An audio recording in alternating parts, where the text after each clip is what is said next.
J'ai pris dans la gueule, après leur avoir tendu la main, des types comme Salim Laibi, qui au départ était dans la dissidence avec Moïse Dieudonné et qu'on a beaucoup aidé, ou des types comme Panamza, qui récemment me pètent à la gueule. Parce qu'en fait, pour les pays d'origine de ces Algériens, que ce soit d'ailleurs le FLN ou le FIS, parce qu'on voit qu'avec le FIS, on a Salim Laibi, avec le FLN, on a Panamza, Hicham Hamza, ils doivent rester une 5e colonne à disposition, pour faire chanter la France, pour faire pression, et ne pas devenir finalement des Français et leur échapper.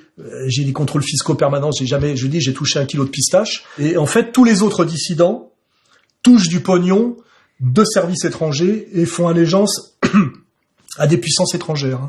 Ils ne sont pas, leur économie est fictive et ils ne sont pas autonomes économiquement, donc pas autonomes. J'ai monté une PME de résistance qui me permet une autonomie totale et donc justement de me payer ces mecs-là comme de me payer tous les autres. Ça me vaut des procès à répétition. Je rappelle que je suis le seul à prendre des années de prison ferme, le seul, avec Dieudonné. Dieudonné et moi. On est les seuls à être aussi attaqués par le pouvoir profond.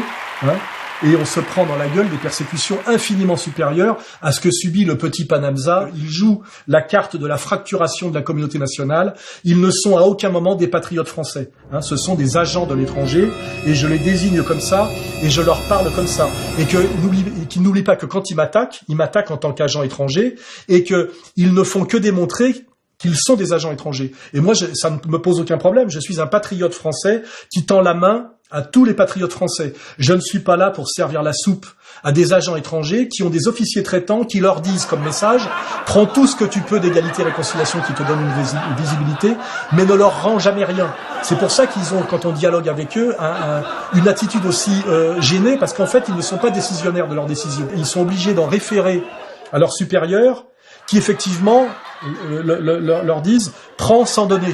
C'est d'où les problèmes que j'ai eu avec Salim Laibi et les problèmes que j'ai eu récemment avec Panamza. Valide, comment dirais-je, le travail d'Éric Zemmour. C'est ça qui est tragique. C'est que c'est difficile pour moi de combattre Éric Zemmour quand j'ai dans mon dos un Salim Laibi et un Panamza.